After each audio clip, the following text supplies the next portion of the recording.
So today I'm going to be talking about some of the work that I'm doing in my lab in this area. So before I begin, maybe I'll give you a quick overview of where I come from. I think Professor Mahapatra already introduced me and talked about it. One point I'd like to highlight is I've worked both in industry and academia.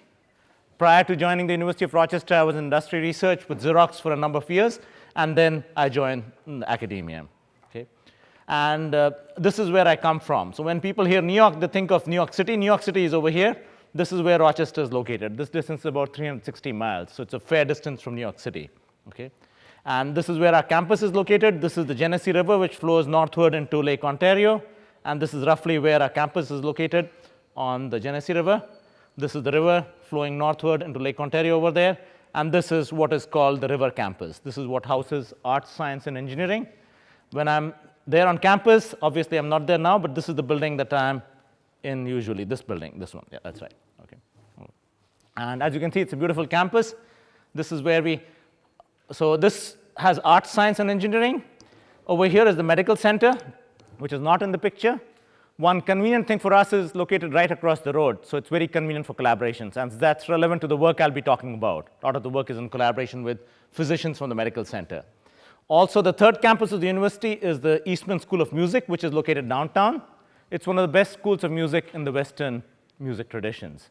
And I will sometimes get students who are trying to do a double major between electrical and computer engineering and music. And trust me, the music major is much, much more demanding. The electrical engineering, by comparison, pales in terms of our demands. Okay. This is our main library, which you saw in the previous picture also. This is the same library over here. And this is where we normally have a convocation. Obviously, this picture is in summer. In winter, we get quite a bit of snow. There has been one occasion when we had our convocation here in May, and snowflakes were falling. They were not quite making it to the ground. They were melting before they made it to the ground, but they were actually falling. Okay. The university is a small private university as far as US universities go. So if you compare to my institution where I did my PhD, that was about 45,000 students. We are about 1/10 of that in terms of the undergraduate population. The university does have a good record of excellence. There are 9, actually now I think the number has gone up to 11 Nobel laureates associated with the University of Rochester. The number this year I did not update, and a number of other awardees. And the university also has a good record in terms of patent licensing revenue. Okay. Some of the key unique features: the Institute of Optics was the first optics program in the United States, originated at the University of Rochester. Eastman School of Music I already touched upon, and the medical school is highly ranked and co-located. So the university itself is quite small, but including the medical establishment, they're the 6th or 7th largest employer in the state of New York. So the overall, as an employer in the state of New York, they're quite large. Okay. So today I'll be talking primarily about the work I'm doing in this area, in the area of medical and bioinformatics in this area. But I also have worked in a number of other areas over the course of my research. My primary interests and research lies in signal and image processing. Today's talk will also have a flavor of some of that. But if people are interested in talking with me about this, I'll be glad to talk with you about this. I'm here today as well as tomorrow morning. Okay. As a researcher, I think going old is not fundamentally different from going old as a person. As you grow old as a person, rarely your old diseases leave you. You just pick up new ones. So as a researcher also, rarely your old research areas leave you. You just pick up new ones as you proceed. So that's how you come to work across a variety of different areas in terms of time. Okay. Switch back. All right. Okay. So with that, I'll jump to the main body of this talk today. Okay. So this is outline. I'll begin with some acknowledgements about the collaborators, and then talk roughly in three parts about some driving trends, which are what is influencing, what is happening in everything we see around us, and what that has implications for healthcare. Okay. And then I'll talk about the work we've been doing using some of these smart wearable sensors for healthcare in terms of motor symptoms detection for Parkinson's and Huntington's. And I'll also give you a little bit of background in terms of the diseases we are looking at and what the symptoms they exhibit. Okay. And if there are questions, please feel free to ask as I go along. It will be probably easier that way. Okay. So I'd like to acknowledge the work I'll be presenting is actually done in collaboration with a PhD student in my group. Karthik Dinesh is the main one who's working. I since then have other students who started work in this area, and is in collaboration with Ray Dorsey and Jamie Adams, who are radiologists at the University of Rochester, and Mulin Ziong, who was a graduate assistant in the University of Rochester Medical Center.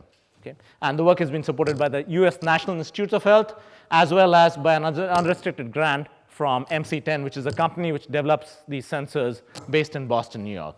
And for the computational work, we also have support from the Center for Integrated Research Computing at the University of Rochester. Okay? So I think for this audience, the idea that miniaturization is a ever-present trend is not anything new. I think in the electronics era, we've seen this. For most of the people in the audience, most people would not have heard of vacuum tubes. But when I started my study, there was still a mention of vacuum tubes. We did not see vacuum tubes, but at least people knew what those were. Okay? So from vacuum tubes, we went to transistors, to integrated circuits. In integrated circuits, the feature sizes have been growing smaller. And Moore's law was formulated in 1965. It's still going on, but it's changing in its flavor, in the way it's progressing. Okay? Sensors have similarly seen a progressive impact of miniaturization. Okay? Now, one of the differences that happens between sensors and other electronics is often you have mechanical components. And those have kept them from being on the same trajectory. However, what has happened recently is there are the new devices people are making with MEMS and micro optoelectronic mechanical devices, which allow you to miniaturize not just the electronic components, but also the mechanical components. Okay? So these enable significant scaling down of what were traditionally bulky components. Okay? So example here is the gyroscope. So if you were to use one of these, this is what is used for. Okay, this is what was used primarily for navigation in airplanes in terms of figuring out the orientation.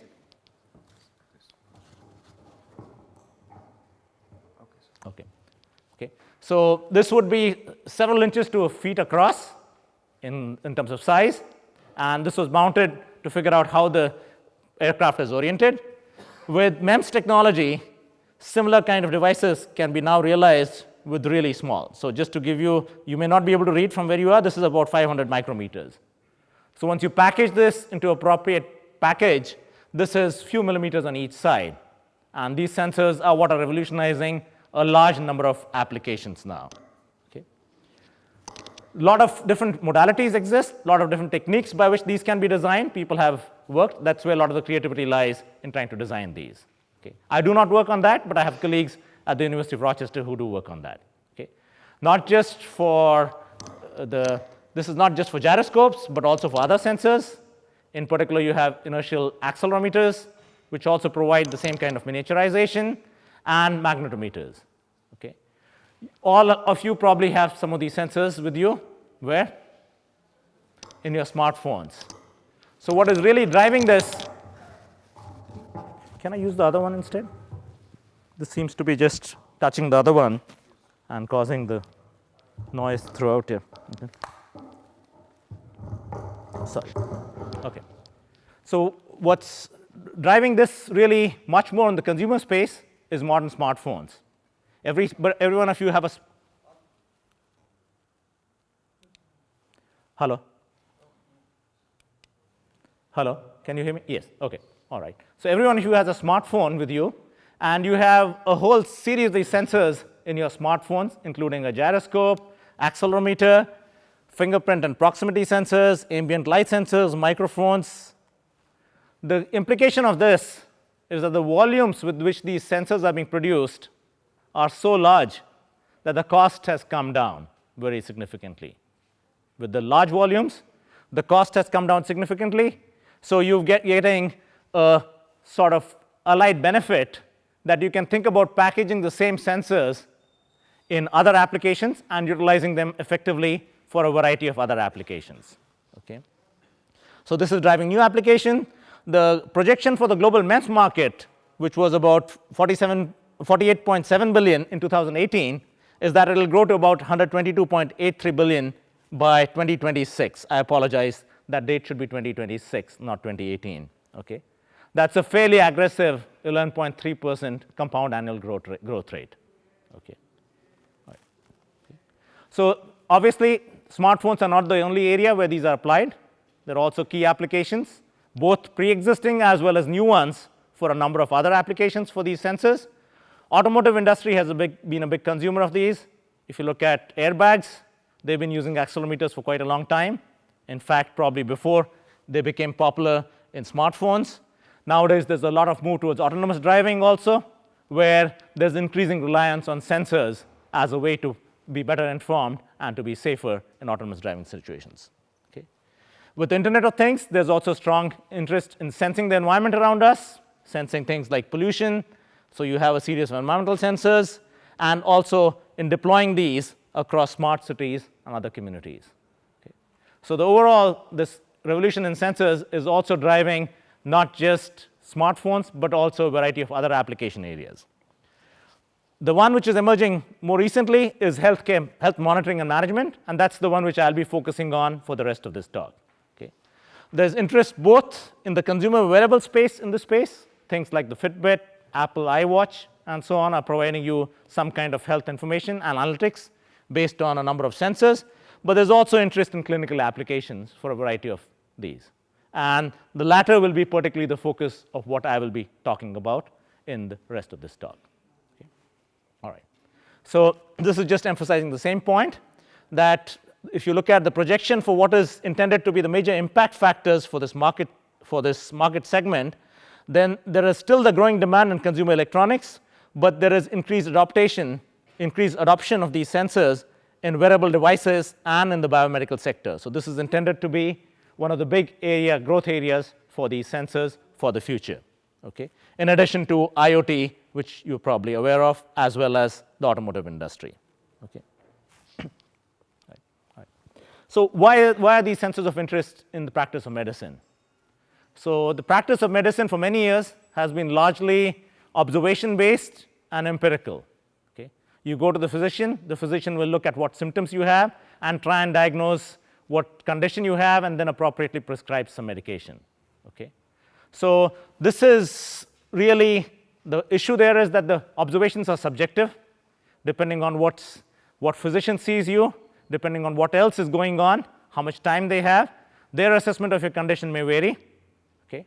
Also, your symptoms are not the same over time. When you have a fever, the fever is not the same across time. So their observation may also be biased by the fact that they're observing at a particular point, whereas your symptoms are exhibiting variability. Okay? So the goal is to have sensitive and objective numerical measures which replace these subjective physician assessments as you have these. Okay? In addition, physician's time is quite valuable, so it's hard to get that much time from a physician. So if you have sensors, they can actually record this over longer durations of time. So you don't need to have the physician observing you all day long to assess this, but if you have a sensor which is monitoring things and recording data, the physician can look at the longitudinal record over this data, and you can also do this across different points in time, 6 months, 3 months, and so on, to assess how things are progressing with you in this case. Okay? Such kind of measurements can also characterize what is the variability that you observe in these symptoms, to then give you an assessment of what confidence you would have with single point observations in this case. Okay. The emerging motif also in the medical profession is towards personalization. Okay. Currently, the approach is that they have a medication that works for a large segment of population. Usually that's the one they will try. If it doesn't work for a particular individual, they will then try alternatives. So it's much more a trial and error approach, and the emerging approach is that it would be much better to try and characterize what are your individual conditions and variations to try and drive this to personalized medicine, where the treatment is personalized for you rather than something which is generic. Okay? In cancer genomics, this is already happening. A lot of the treatment for cancers now, they're using genomic profiling of the cancers and then targeting the treatments appropriately based on this. And similar movements are taking place in a variety of other things, both in terms of medication to be used and to adjust the dosing according to each individual. Okay? In these scenarios, the small form factor and the lightweight allows easy deployment of these sensors in this setting. Okay?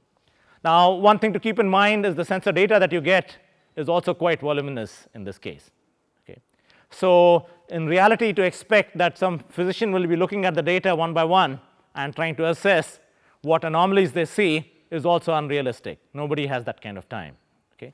So hand in hand with the sensors also goes in the need for analytics and visualization, so that you can effectively present this and convey this to the physicians in this case. So in the rest of the talk, I'll be talking about that, also giving you a little bit of. Okay. So this is one version of the sensors. There are a number of companies making this. The company we are collaborating with is MC10, located in the outskirts of Boston, Massachusetts. And they have this stamp. This is the first generation version of their sensor called the BioStamp RC. It's fairly lightweight. It's about 7 grams. It's unobtrusive. Their ultimate goal is for this to be like a wearable tattoo, so you can attach to the body. You can see it's not quite there yet, but it's close. Most of the participants who use this were quite happy with this and were happy to use this another time. It's low power, so that it can operate over the duration of at least 2 days and record data within non-volatile memory within the same form factor. Okay. So to give you a sense for what this sensor can do, these are the capabilities of the first generation sensor. This is the BioStamp RC. Okay. So it can measure a number of physical and physiological signals. You can measure accelerometry, ECG, which is the electrical signal associated with the heart, EMG for individual muscles, combine some of these, and also combine this with gyroscopy in these cases. Okay. It's fairly programmable in terms of setup. When you do setup of this for a study, you can decide what sampling rates do you set for these different sensors. So these are the different choices shown for these different options. And then dynamic range of these sensing modalities. What is the dynamic range that you sense for acceleration, for ECG, and so on, is also something you can set individually in this case. Okay. And then recording time then varies between this number of combination of sensors that you're using. If you use a larger number of sensors, typically the recording time goes down. If you use fewer, the recording time can be quite high. Okay. So this is showing you the duration of recording times that you have. Okay. Now, one other benefit you get in this space is that there is constant innovation. So this was the sensor we were using last year. This year they have a new sensor. This is the endpoint. And the recording times have gone higher. I do not have that information listed over here. But both the specifications in terms of the options for sensing and the dynamic range have improved. So once you're in this game, you can expect continuous improvement on usually 6 to 12 month cycle. This is the normal cycle at which Moore's law operates. You can also get the benefit of that as you proceed. Okay. All right. So with that brief introduction to the sensors, I'll now talk about what we've been doing with these in terms of signal analysis for motor symptoms detection. And I'll introduce two disease conditions for which we are doing this analysis. The first is Parkinson's.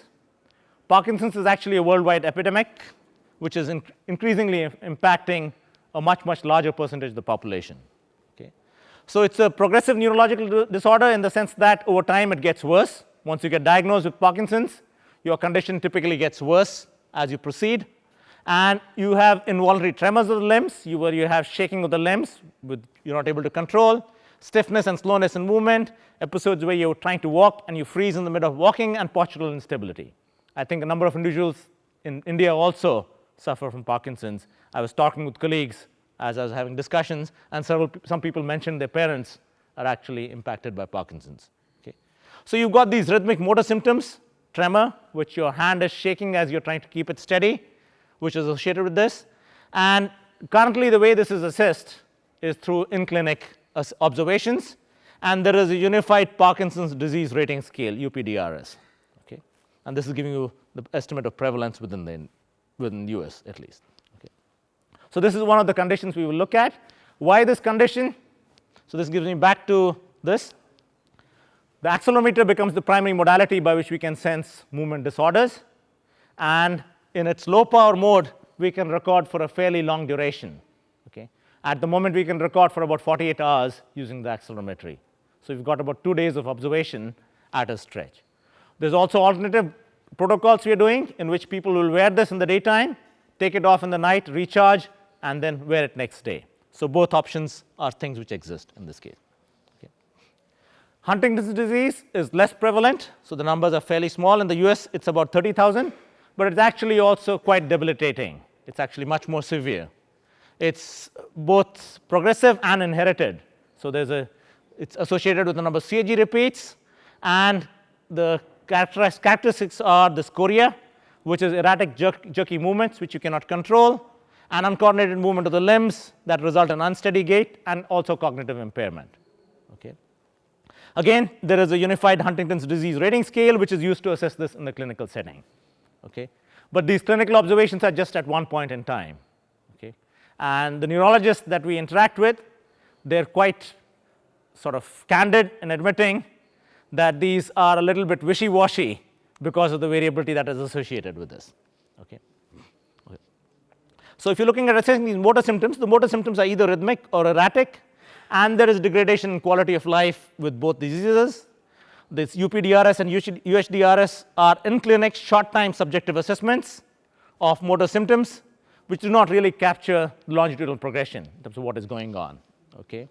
So wearable sensors have naturally emerged as an interesting application for these disease conditions. Okay. So we've been doing a number of studies. We're using multiple body affect sensors for detecting these gait symptoms for Parkinson's and Huntington's. So I'll give a little bit of overview of the study. This is the study. The first study we did, first set of studies we did both for Parkinson's and Huntington's. The participants wore these 5 sensors. There's one on each arm, one on each thigh, and one on the sternum, on the chest. Okay.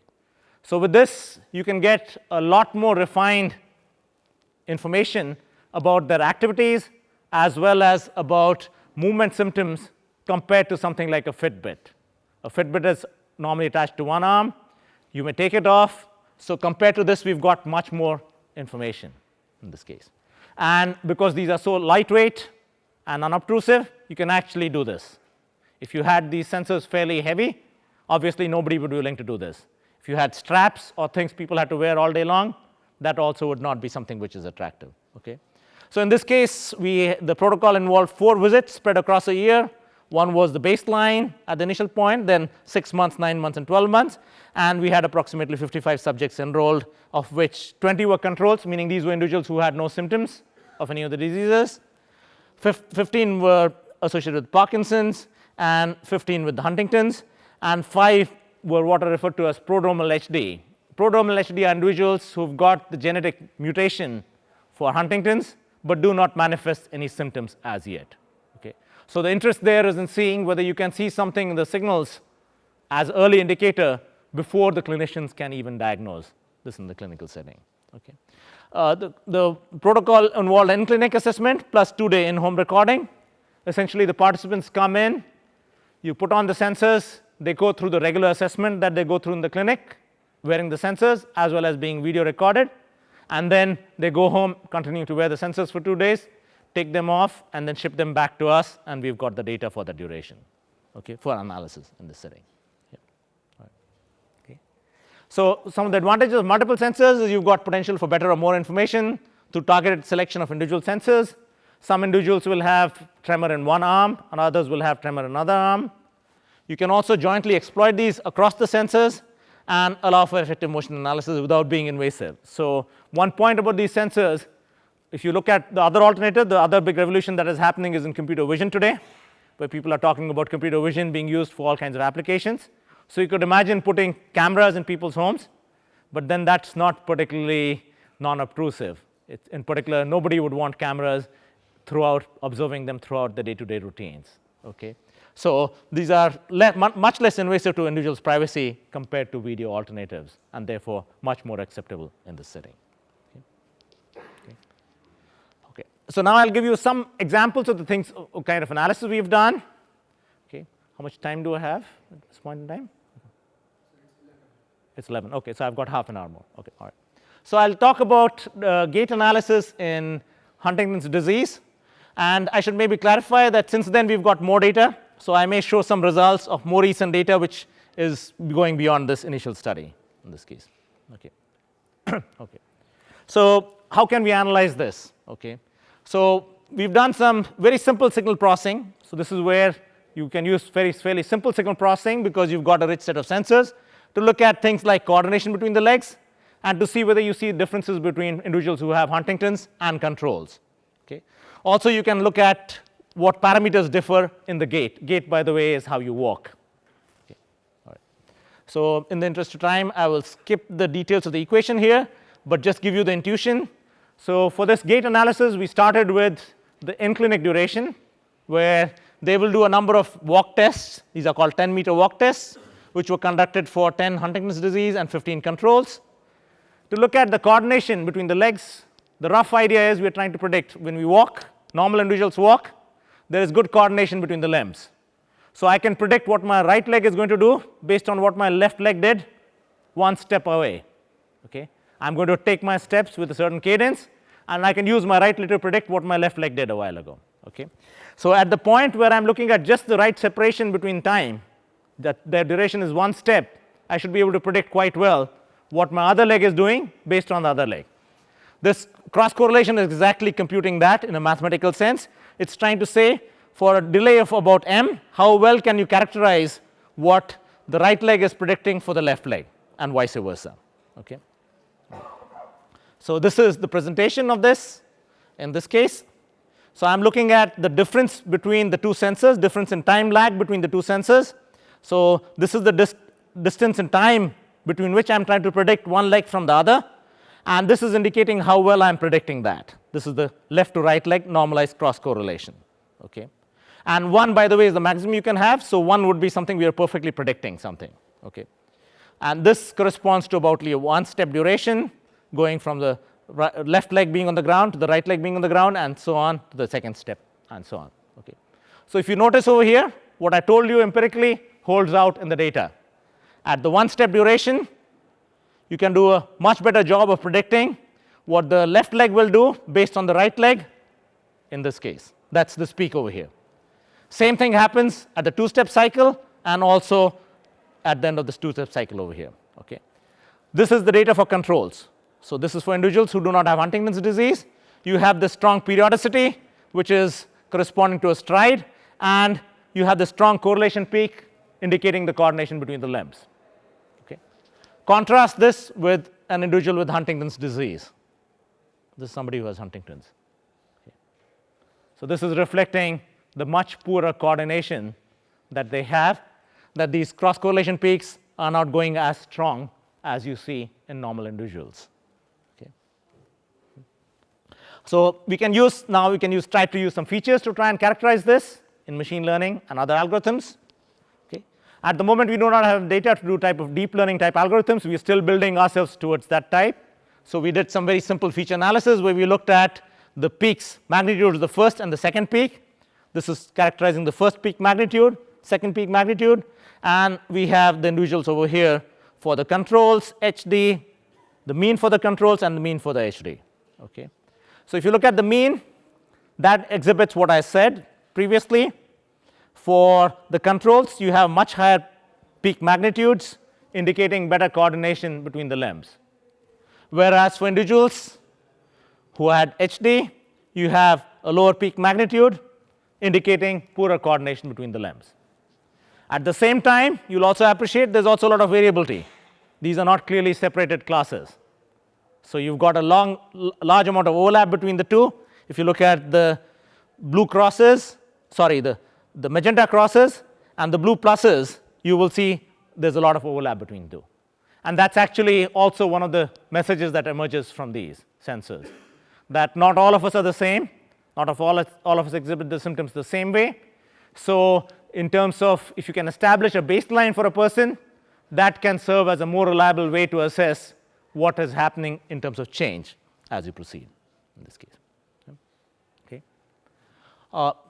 Also, proceeding with this, we also did an analysis where we look at lack of coordination also results in more variability in terms of the duration between the steps, how much time people take for each step. When we're walking normally at a regular pace, it's fairly fixed time, whereas individuals with HD encounter much more variability. So we can do very simple autocorrelation analysis for the chest sensor to see what happens with the step. So this is showing you this same kind of motif. We are looking at the chest sensor and looking at the progression of the walk, and you're looking at the autocorrelation. Okay. Now there isn't the symmetry between the left and the right because we're dealing with a sensor on the chest. So you can see that you have the strong peak at the duration of one step. At the duration of one step, you have the strong peaks indicated over here, whereas this is the case for controls. Whereas when you look at individuals with HD, You do see a peak, but it's much weaker, and the duration is longer. So this is 0.5 seconds. Their steps are longer duration, take longer duration for each step. Okay. So you can analyze this and look at the mean step duration over the 10-meter walk test. This is what you get for controls. This is what you get for individuals with Huntington's disease. Okay. So you can see the controls are taking steps much quicker than individuals with Huntington's. However, again, there is no clear separation between these two. If you look at the lower bar over here, in terms of the lower standard deviation bar over here, there is substantial overlap, okay, which is also the other message that I already conveyed over here. Okay. What else can we do with these sensors? Okay. We can characterize both sort of their deliberate movements and separate them from non-deliberate movements. So the deliberate movements are normally controlled, so they happen at lower frequencies, whereas the non-deliberate movements, which are jerky movements, will happen at higher frequencies. Through appropriate filtering, we can characterize what are the ones which correspond to jerky movements and try and analyze those. Okay. So this graph has a lot of information in here. What I'm showing you over here is our attempt at quantifying what is the extent of these uncontrolled jerky movements that an individual has, and we characterize that by numerically by a 0 to 100 normalized score. This is what we are calling mean chorea index over here. And I'm presenting this for both the in-clinic duration as well as the in-home duration across individuals who were rated differently. So HD 1, 2, 3 is what the physician assigned rating is in terms of severity. So this is somebody for whom the chorea rating is quite severe. This is somebody with moderate, and this is something with low chorea. This is somebody for whom no chorea was assessed in this case. And what you will see for the in-clinic duration, we agree reasonably well with what the physicians assess. So the physician assessment of chorea agrees with our mean chorea index that we see over here. Also, we see some evidence of chorea. It's not that strong among the prodromal HD. So this is very preliminary data. Our subject population for prodromal HD was extremely small, but this is indicating that at least higher than the controls. So there's a possibility that if we have large enough data and we can statistically validate this is actually the case, this may provide us a mechanism for prognosis for HD before any symptoms are manifest to the point at which clinicians can assess that. Okay. And this is where the controls lie. Okay. This is the same analysis for the in-home duration. What's the advantage between the in-home duration compared with the in-clinic? We've got much longer duration observation. So if you look at the error bars over here, these error bars get narrowed down because you've got a longer duration of observation. So your statistical tests will have more power, and you can make the conclusions with greater confidence than you can based on just small number of steps in the clinic. Okay. So this allows us to analyze things with much greater power, and this is where a lot of the effort is focused. Okay. There's also interest in trying medications, alternative medications. If you're doing the alternative medication and your assessment tool is only an in-clinic assessment, you may not be able to come up with a statistically significant indicator of whether this is significant or not in affecting the symptoms based on just the in-clinic duration, whereas using the in-home duration, that may be much more significant in this case. Other things we can do is we can also characterize what is the activity that these participants are doing in the different courses of a day. So we've done a classification into these 4 different classes: sitting and standing, walking, standing, sitting, lying, and diary. So this is something which is ambiguous between, we cannot tell whether they're sitting or standing. Other 4 categories are the ones which we are characterizing in terms of our study. And to validate this, we also had people keep a diary which roughly kept what they were doing at different points in the day. So this is what the diary said. This is where the clinic visit began. This is where they drove home with stops, watched TV, they slept, got up at a certain time, and so on. And you can see that we are tracking this fairly well. In the clinic visit, most of the duration they're sitting. There's few walk durations over here. At night is when they're sleeping. Okay. So this can also help you profile the level of activity for individuals and also assess how different is this versus controls. Okay. So this is now showing you the activity distribution for individuals with Huntington's disease, durations when they're lying down. So immediately this stands out. The individuals with Huntington's are lying down a much larger proportion of the daytime than is considered. Okay. Obviously, if you're familiar in the medical profession, you know that things you do not use tend to atrophy over time.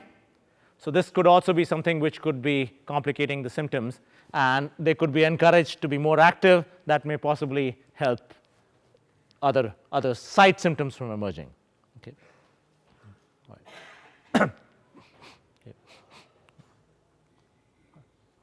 Okay. So at this point, I'll now talk about Parkinson's disease, some of the analysis we've done in Parkinson's disease, which is similar in flavor but some variations. So we also looked at characterizing the effect of medication. Okay. This is a key quantity of interest. People often take medication. So the interest is in trying to see both whether the medication is effective or not, and also what is the half-life over which the medication wears off, as well as if there are alternative medications, which one is more effective. Okay. So initially, we will consider the individuals with Parkinson's disease sort of grouped in different categories based on the UPDRS scores. And we will look at this typical tremor band frequency, which has about 4 to 7 hertz frequency in this case. Okay. And for this, in the clinic part, they do postural tests to assess the severity of the tremor, where they will ask the individuals to hold the limb steady and then assess how much tremor is there. Okay. And this is done both with on medication and off medication. The way we do this with off medication is when they come in the morning, the participants are the patients are advised not to take the medication when they come in the morning. That way, the initial assessment is without medication, then they'll take the medication and then do assessment after that. Okay. All right. Okay. So for this, we also did some analysis. In the data analysis, we used some very simple principal component analysis to assess what is the principal direction of acceleration, and then use the dominant acceleration component for analyzing the tremor by using a simple spectrogram analysis. Okay. I will not talk to these equations, but yeah, this is fairly standard signal processing. This is the background I come from in my day-to-day life in this case. Okay. So what this is showing you is the distribution of power in the frequency bands across different points in time. So this is time in seconds over the duration of the in-clinic at-rest tremor test, and this is frequency, and this is the power distribution is shown by this color map shown over here. Okay. So the key aspect here is the yellow regions are indicating the regions where you have high power. Okay. So if you look at individual with Parkinson's disease who is off their medication, they've got a high amount of power in this typical band in which you have the tremor, and also its harmonics. So you have about 5, you have 10, little. So it's little less than 5, little less than 10, little less than 15. The second one and the tertiary ones are the harmonics, because it's not completely sinusoidal. The tremor will not be completely sinusoidal, so you'll also use the harmonics in this case. Okay. If you see the same individual on medication, the power has gone down significantly in this band. Okay. All right. So the spectrograms are actually showing a decrease in power in this characteristic band for the tremors, and this is the harmonic after taking medication. Okay. We can also characterize this and look at effect of medication on an individual who had severe tremor. This is aggregate statistics across different participants. We are looking at the fraction of power in this band and in this harmonic region versus the fraction of as the two features that we've chosen for our simple analysis over here. Okay. So these are individuals. The pluses indicate, the blue pluses indicate individuals who are taking the medication. The magenta crosses indicate individuals who came without taking the medication. Again, when you look at the means, you see a separation, but also there is strong overlap between the populations. So it's not the same across all individuals as you proceed in this case. Okay. For individuals who have mild tremor, this is somebody who had a mild tremor. So this is showing you the similar spectrograms, and you can also see similarly a decrease in power. It's less pronounced because the tremor was less pronounced to begin with. And if you look at the same kind of scattered plot between the two for the power in the principal band as well as its harmonic, then you also see a separation between that, but the separation is much smaller than what you had for individuals with severe tremor. One of the challenges that emerges is for physicians to assess if you're presenting spectrograms to them, it's probably a number of you are here from maybe circuits background. So some of you may have encountered spectrograms, some of you may not have encountered spectrograms. When you're presenting these to physicians, it becomes even more remote for them in terms of what they're looking at. Okay? So visualization techniques help, and we've also been working some of those. So one of the useful techniques we've come up for visualizing tremor is looking at the temporal variation of the tremor energy as a function of time. So this is in the clock motif. Along the clock, we have 15 minutes of duration represented over here, and we have the individual on medication shown in the blue and off medication shown in red. So this also highlights what I told you earlier. So if you see at a single point in time, you cannot make a judgment one way or another whether the medication is having effect or not. But overall, when you see, the blue is lower than the red in terms of magnitude. Okay. So if you're looking at an in-clinic assessment and they happen to see off medication when they were here and on medication when they were here, you would make an assessment that the medication is really not effective. Okay.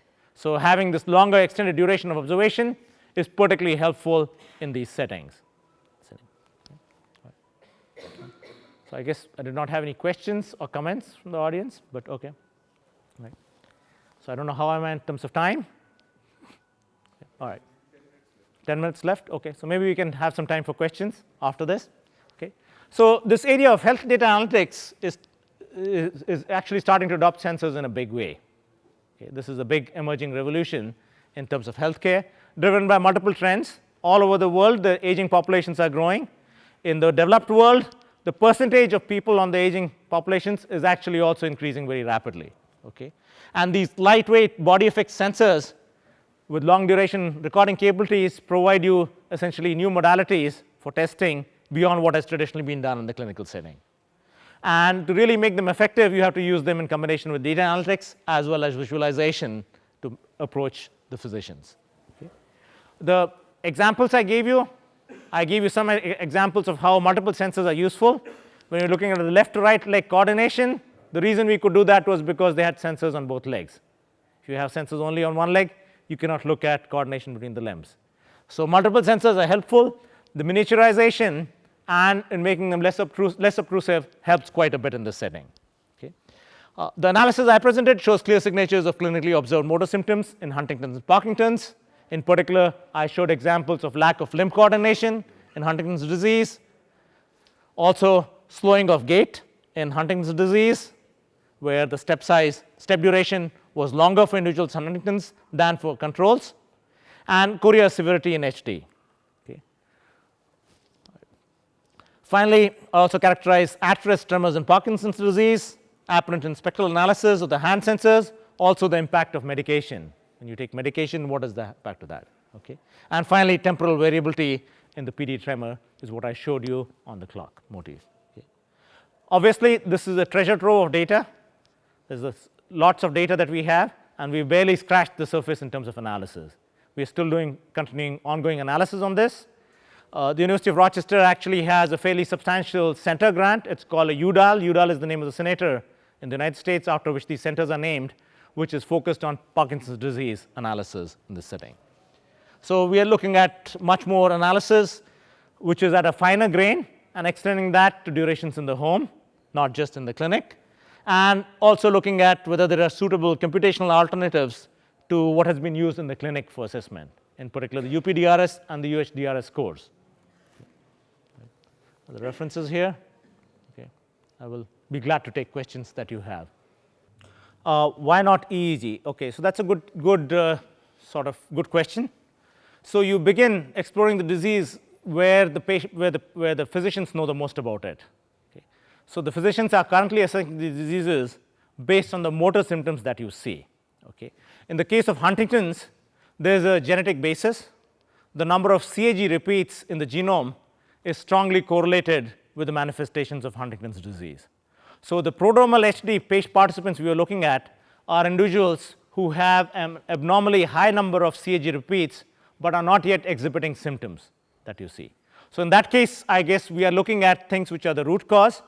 But in other situations, you don't necessarily have a manifestation of something in the EEG signals which would indicate what is causing these anomalies. Okay, so that's a good question. So when you're doing any kind of clinical study, some participants will drop out, and what the physicians tend to say is the sick people are the ones who drop out. So the ones who are most impacted are the ones who are more likely to drop out. Some cases it's because they may not survive, that's rare, but in other cases the symptoms get so severe that they've got other problems which they prioritize above the participation. So in our study, I think we began with 15, we ended with 12 on the Huntington side. On the Parkinson's side, we began with, I forget the numbers, but we again similar dropout rates. The dropout rates we encountered in Huntington's disease were a bit larger than we had. Very good question. So this is actually an emerging, increasingly interesting area of research, because the gold standard currently is this UPDRS, UHDRS, which itself is subject to a lot of variability. How do you assess whether you're doing better or not? So there's two things you can do. One is you can assess different assessments, so different points in time for a single individual, and see how much variability that is. Compare that to the interphysician rating variability. Okay, so that becomes a way you can assess. At the point at which your variability is smaller than the physician rating variability, you can maybe postulate that your sensors are doing things better than what multiple physicians would do. Okay, so that's the other part which we are actually utilizing is in the home duration. Recording video is too intrusive, so there's no way you can record video in home duration. In the clinic duration, however, our protocol actually involves recording video. Okay, so when there are things we have to debug and look at ground truth, we actually look at the in-clinic video, and that helps us a lot in terms of debugging. Not only our things, but also the tools from the sensor manufacturer. In the early stages of the sensors, they had a series of problems which we helped also debug in the process of deploying these. Yes, so the device has built-in non-volatile memory. That's where the data is stored. If you're using only the accelerometry, you can store 2 days of data. So it's roughly the same amount of duration for which the battery will last and the data can be stored. If you're using the other modalities, then often the one or the other may run off earlier. Okay, and then I haven't followed the next generation sensor. As you can imagine, in consumer electronics, the trends which are driving decrease in cost for storage, same kind of trends these devices can also ride. So when you get an update of this with a new generation, you get much more storage, also lower power. So the biggest information we are getting is much more things like variability. What is the variability you have, both across subjects and across an individual over time. Also, we are getting much more information about what's going on with them in their overall lifestyle. Okay, so this is something the physician has no direct way of assessing. And even if you ask people to keep logs, it's usually quite problematic to keep detailed logs of this type. So this kind of information is much more helpful to the physicians in assessing things rather than just what you are seeing. So the current modality is that you observe at one point in time in the clinic, and you'll make a judgment based on that. At that point in time, there's variability in the patient's conditions. There's also variability from physician to physician. So that's something which we are reducing by this mechanism. Okay, so various things that you can do with it. One is if there are different alternative medications, you can see which one is more effective for a given individual. Okay, if you're doing experimental medications, investigational drugs, that's something we are starting to participate in. You can also maybe come up with an assessment quicker whether this investigational drug is useful or not. Okay, so currently clinical trials are extremely expensive because you've got to recruit participant populations and run this in a fairly controlled way. And for every assessment, you need physicians to make the assessment. Okay, so that's the other part where we are hoping this can have an impact. And that's a big emerging area of impact for wearable sensors in general. So this is the sitting, standing, and so on. So we've done both. Okay, so I'll give you the broad idea first and then talk about the algorithms that we've done. So there's two classes of algorithms we've used. One is very simple, which is the idea that gravity points downward. Okay, so since gravity is the predominant force that you're experiencing, by the orientation of the chest sensor, you can assess whether the chest sensor, which way is gravity pointing, and from that assess the pose of the individual. Okay, so you can develop some simple rule-based analysis to assess things.